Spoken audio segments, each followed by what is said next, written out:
Okay, hey everyone, you're watching Fallon's Daily Toast. Fallon Lee O'Brien, I'm at Somerville Community Access Television, and joining me is a man by the name of Craig Moon. And this man has been practicing magic for quite some time, and so thanks for being on the show. Well, thank you very much for having me. Yeah, cool. And so I was visiting some friends in Salem yesterday, and I got off the train, the commuter rail, and I'm walking, and I see this beautiful young woman open up her arms to give a hug, and I thought, are you coming to hug me? But she was actually going to hug Craig. And so then, and 10, 15, 20 minutes goes by, and I'm in Salem, I'm walking along, and I see them again. And I'm like, hey, what are you two doing? I mean, I feel like we just need to hang out. And we've spent like 3 or 4 hours together, and, just sharing stories and talking a little bit about where we all come from. And it was really such a fabulous experience, right? Salem, yeah, absolutely. Yeah. If that's a place that's going to happen, it's going to happen in Yeah. Salem. And so Craig was talking about himself, and I just was like, you have to be on my show.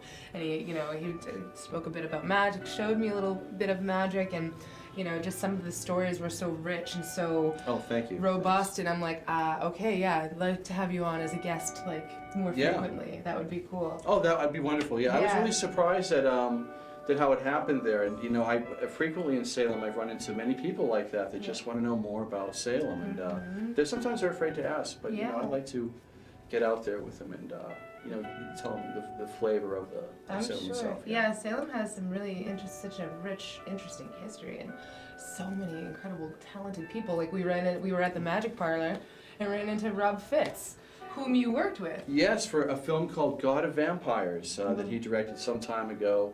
And that was an interesting thing. It's a great horror film to see, by the way, and it was my first big movie break, I guess, working with Rob, so it was interesting. And how he discovered me was through the Magic Parlor in Salem, doing professional magic, just doing magic, so, yeah. So talk a little bit about that. Like, how did you get into practicing magic? Well, I was very young. At the first magic trick that I ever did, I think I was like 5 years old. I got a magic kit from Christmas by Blackstone. Harry Blackstone had these kits that he gave out, and he had a TV show back in the 70s with him and his family. So you could order the kit. So my parents got me the kit, and I started doing that right away. And I became very good at it, like right away. Like I was seeing my parents like, oh wow, I was Harry Houdini, all of a sudden, and making things, salt shakers disappear, and coins, and making my friends laugh, and in school and whatnot. And it just kept up after that. I really I took to it really well. I like magic very much. So that's neat. And and so then it became a part of who you were. And I mean, I imagine it worked really well when you were a teenager. Yeah. And and wanting to impress upon people your skills, and also though make some money. I imagine it must have brought in some revenue. Yeah, it did. It actually, magic saved my life. It really saved my life as a teenager. I grew up in a very rough neighborhood in Dorchester, Massachusetts, and Dorchester was rough back then. And I ended up in a foster home, and a magician would come there once a month to teach magic to us kids, right? So his name was Norman Sweet. Now, I will never forget Norman for as long as I live, and he was such an inspiration for my life and to direct me in the way of magic. But I was one of these kids at the time. I was introverted. I didn't talk a lot at the time because of some stuff, the trauma that I went through with my family. And when magic came back to me again, it just opened up a whole world for me. Now I found an identity. I could talk to people again.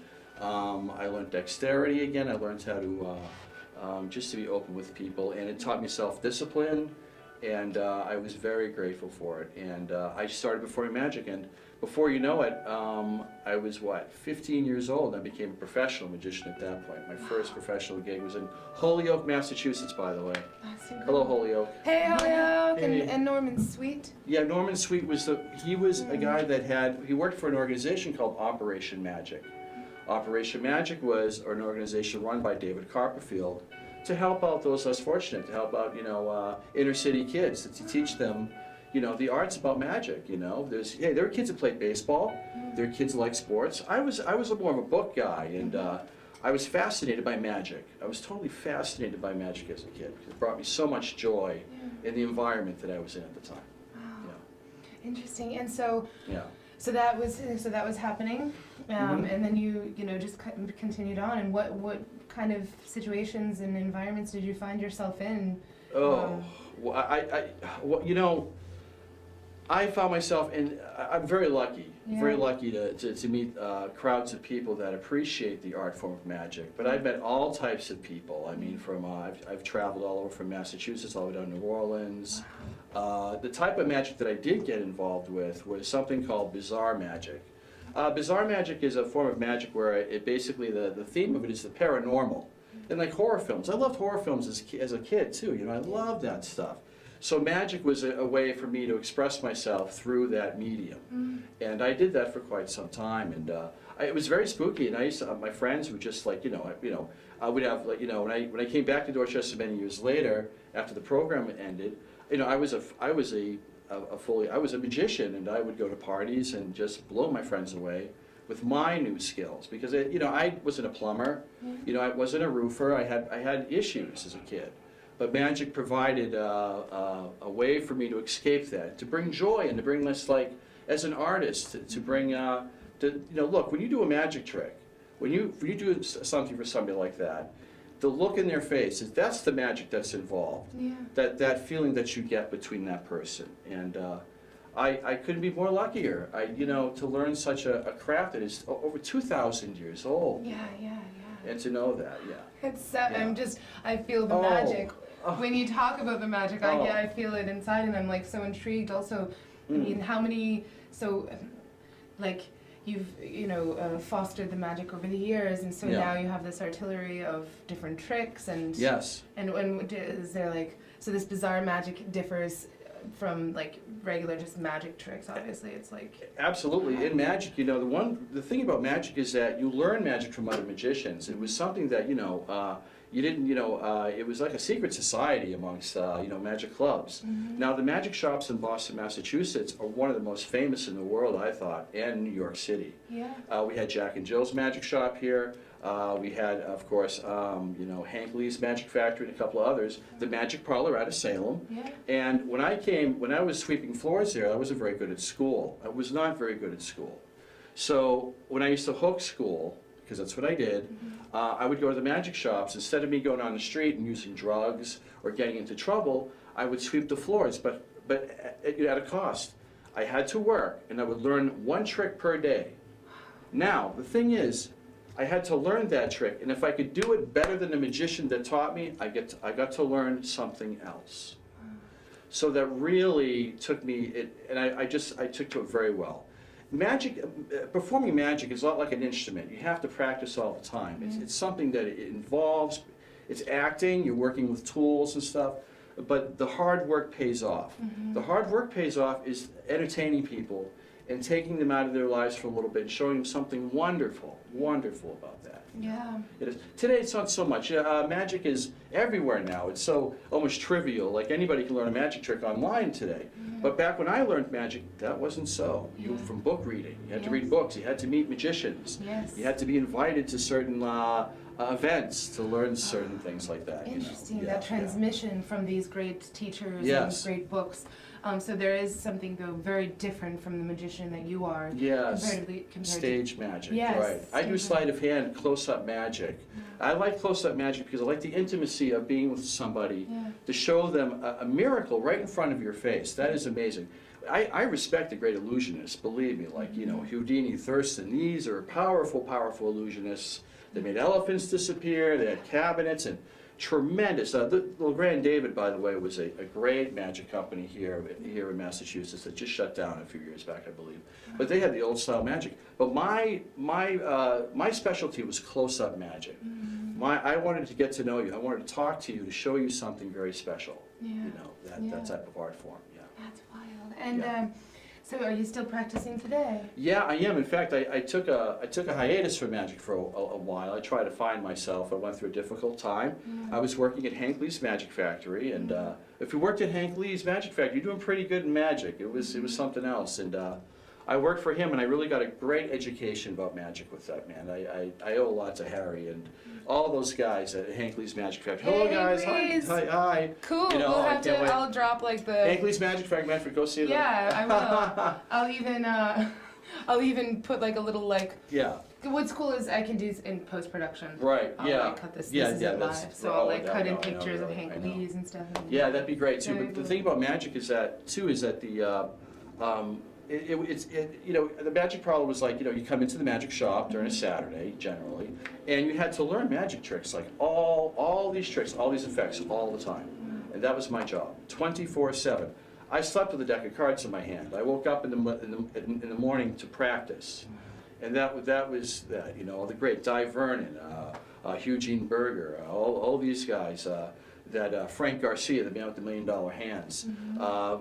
These guys inspired me, you know, and I was very lucky. But I just recently got back into magic. I took a little hiatus, and my friends were pressuring me because I always asked for coin tricks and stuff. Yes. And I'm at the point in my life now that I wanted another medium again for being an artist, and I Yeah. want to come back to magic again. Good. Yeah. Well, I'm glad that you're like kind of almost having Oh. your debut and like talking about it and then going forth, you know, on the show. Yeah. It's cool. And I'd love to have you win, you know, several times a month or however much we can Sure. make it happen and Sure. do tricks. You know, I'd love to. Yes, in fact, I'm That going would to do be- that. I'm going to work on a repertoire for you guys. Okay, And okay, you like, hear that? Really, we'll do. You know, it'll be fun. It would be It'd fun. be great. It'd be great just to because I want to expose this. I want to maybe you know there's a kid out there who might see this. Yeah. It might inspire him to do something nice with his life. Especially those kids out there today that they're involved in violence and I know. other negative There's so much. activities. Yeah, you know, and I don't, yeah, and with art and music, always, you just hear about it being cut from the curriculum, and so The more wha- often these days than not, it's Yeah. important for kids to have a really fun and imaginative outlet, and yeah, I think that's great. I love live action role playing, like LARPing is so much fun. A friend of Yes. mine owns LARP Adventure Program, and they're always either magic Yeah. and wizardry and just like storytelling, you know, and magic I imagine has the same, you know, the storytelling component. Yes, that is a big deal about magic, you know, Yeah. storytelling, because a good magic effect, the magic happens in storytelling, you know. Yeah. And also the magic happens in the individual that is, you know, I'm performing for you, the magic happens with you. Mm-hmm. That's where the magic happens. The magic is also the look of wonder on someone's face. That is tremendous for guys like us, you know. Mm-hmm. And the thing is too, like, you know, magic really saved my life, and I came back to magic again. And when I did, I was walking through Salem. In fact, my friends had to, you know, we're going to Salem today, blah, blah, blah. I got a phone call from a very good friend of mine, my agent now, and she's just like, you're coming to Salem today. And that's when I met you. Oh my goodness. And I was going to Salem to go to the magic hall to look at actually getting supplies and stuff. And Wow. that's the honest truth. That is incredible. See, there is magic. You know, there is real magic in the world. There is. There is real I magic know. in the world. You know that movie, that animated movie?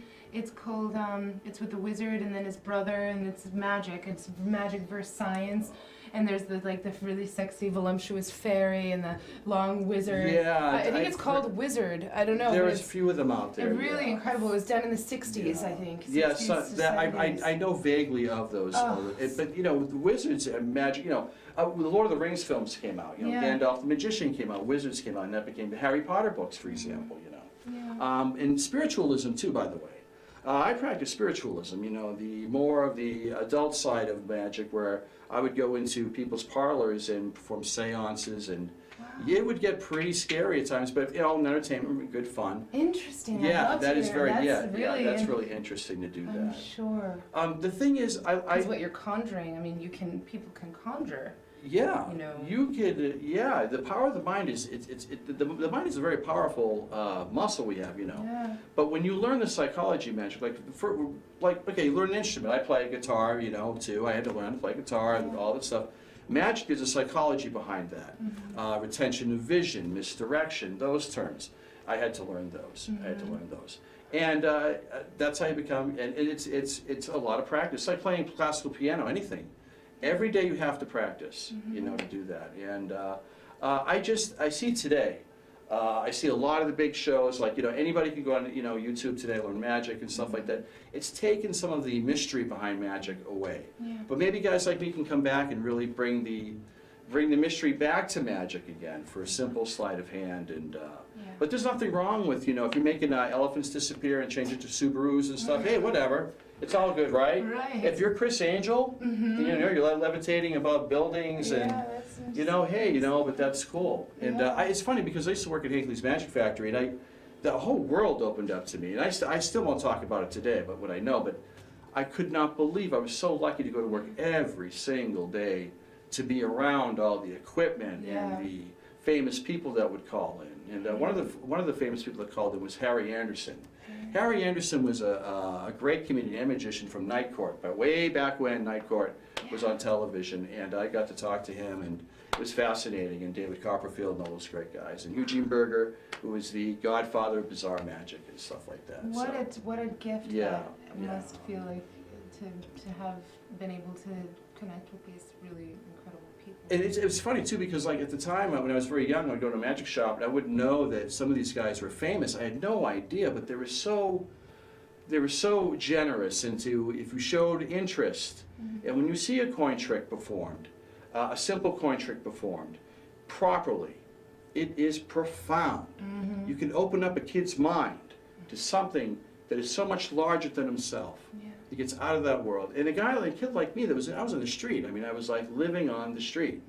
And I didn't have much, but I had the will to learn, and I had this little ability to be, to be a magician. And he's a magician, it was fascinating. And now today I play music, I paint, I do music now. You're in a band called Cultivator. Yes, I'm in a band called Cultivator, which was put together recently, and we're making music, and I'm also a painter of like the visual arts too. I'm painting now, but magic is something that I want to make a comeback with. Yeah, I'd like to see that. And I know just a whole population of, my audience, I'm sure would love to see some of your work and tricks and stuff. Yeah, and I can't wait. Something, I believe that when you meet people, it's for a reason. I believe that now. When you get rid of all of the toils of life that keep us down and stuff, and just allow yourself to open up a little bit to love, a little bit to that world. It's amazing. And going to Salem, meeting you Look, I go to Salem. I usually I used to go to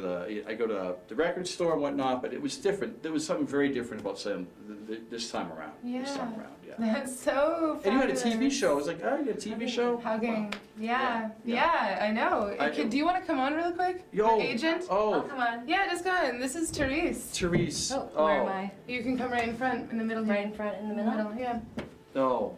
This My is good Craig's friend, yeah. agent. Nice to Hi, meet you, I'm Therese. Therese. So she was the one with her arms open, and I went to meet Craig off the Salem train, and they were walking in the same path, and I went to go put my arm around Craig, and I accidentally almost put it around Fallon here, and she goes, "Oh, I'll take a hug," and had that complete strangers. Had that not happened, we would not be standing We were at a table here with right the most now. beautiful women. It was unbelievable that all of you to sit there. And one was a psychic there was a psychic. And you'd think that we'd be friends Someone owned a for shop in months. Vermont. Yes. She had a cool hat. That was cool. She And did, Jessica. It was so cool. It was a wonderful day. It was such a beautiful very day. beautiful day. Yeah. And I got to share what I got to share. Yes, you did. Yeah. And that was so special. And you're also going to be on.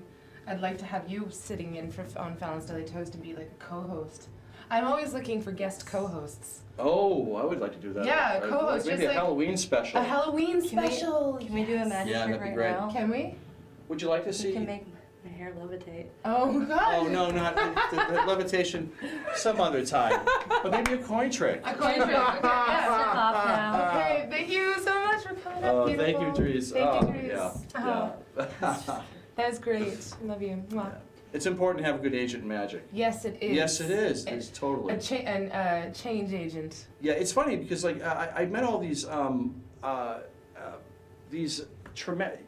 great young adults. These young it took to me, I was very surprised. It literally saved my life. They really, really did. This group of kids. Well, they see the magic within.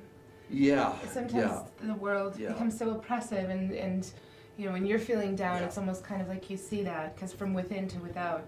But you, like you said, you opened up a little bit to love, And boom, bam, bing. You know, ba-dum. fear will keep you back. Yes. And and magic helps me conquer that fear in music and art. They conquer fear, and I think we need more of that in our society right now. We need more love, more understanding, and we need more. We need more of the arts. We really need more of the arts in our, in our country. Yeah, right now. I'd like to see art being like funded a lot more Yes. frequently. It's like I think Yes. there's no shortage of art, but we need more, streamlining the permit process, making it easy for Yes. artists to do installations or to build, and funding is just absolutely high up there. So Boston is a very, very rich. The greater It Boston area is. is very rich. We are very fortunate. Very fortunate. So, and there are a lot of really great grants, and the government is doing what they can to try to add to the pot. But I could always just I always wanted to see more and more and more of that happening. It's true, the thing about the arts here in Boston is that, magic is if you want to learn acting, magic's great for acting. Yes. I mean, it's all of that, to learn the tools and stuff to do that stuff. So I Yeah. think that, and we need more magic shops too in Boston. A few of them are shut down, Yeah. unfortunately. Novelty shops now are the big thing. Right. Novelty shops were where you went to get your whoopee cushions and stuff like that. Look, I used to sell whoopee cushions for a living. Some people sold cars. I sold whoopee cushions, and I was really good at it. I'm sure you I were. was really good at it. That's cool. So you want to show us a little trick? I would now? love to show you a coin trick. Yeah. Oh, sure. I would like. Can I stand up Yeah, here a you little can bit? stand up. Sure. The camera. Let's Yeah, see the here. camera's I have a right bunch there. of coins with me. Let's see which one I have here. Oh, here's a good one. This is great. Can you see that? Yeah. Yeah, Right you here? can get right here in front. Right in front here. Just do Yeah, that. like right here. Right about Yeah, here. Okay. Yeah. This is. Oh, there we go. That is a coin roll. That's very pretty. It's not well, coin roll. Now, if you watch it real closely, I'm going to take the coin once again and watch it real closely. See it? Now watch. 1, 2, 3. Now I'll reach my pocket, take it out, of course. One more time. This is another great vanish. So watch it once again. Pick it up just like so. Just like this here. Wow. Whoa! Thank you very much. It's been. Thank you. And just Thank you. a coin trick can inspire a kid Yeah. for to a whole world out there. And by the way, you have to read to learn magic. Yes, you You gotta do. read. Need to have read. Reading Need is to read. important. Reading is very important. Books. Oh, so many books that Yeah. where I live. John Bales has this famous library, and I feel so Yeah. grateful to just. Books important kids. Yeah. Well, So yeah. That's cool. This has been such a pleasure. I thank you very much. Yeah, I I'm did so not. I happy. met you for a reason. I Mhm. believe that now. For sure. I when you were telling me that the TV show, I was like, Yeah. no, this is not happening. to me right now. It's Really? happening. Fallon's Daily Toast is out there. Hey, so I great. may run into you. Hug by mistake. Yeah, that's all it takes, right? More hugs. That's it. Yeah. Caring and sharing, More and hugs. compassion and magic, and believe in it. Believe in the magic within, and it shows with that. On the outside world. So A kindness of one magician, yeah. helped me in a life stress. That's not to say that I wasn't. I was a rock and roller too. I had my fair share of little shenanigans here and there. Mm-hmm. But magic really kept me for discipline with other disciplines like music, for example, and art and painting too. Also, Mm-hmm. practice makes perfect. It sure does. Practice, and I like to quote Frank Garcia, the famous man with the $1 million hands, a great sleight of hand guy, and he said, "Practice, practice, practice, practice." And he was right. Yeah. Yes, he was right. Thank you. Thank you. Thank you. Oh, thank you. Well, that's it. You got it right here, and this isn't going to be the last time that you see Craig Moon. For those interested in wanting to know more, is there an email or how can people We're get- just getting that set up. Okay, We're just good. So, up, yeah, but so as soon soon there'll as be a that- website, and we'll Fabulous. let you It'll be know. up and running this evening. Yeah. Great. All right. My So agent will yeah. have that, and look forward to seeing you again. Yes, I look forward to having you on. Oh, I can't with you. wait. It'll be Okay. something special. I Cool. can't It wait. sure will. We'll make a big production. Have so much fun. Oh, Cool. that's right. Keep the Okay. magic in your Keep life. the magic. All right. Over and Thank out. you. Phew. There we go. That's it. Ha! Magic. That's Wow. great.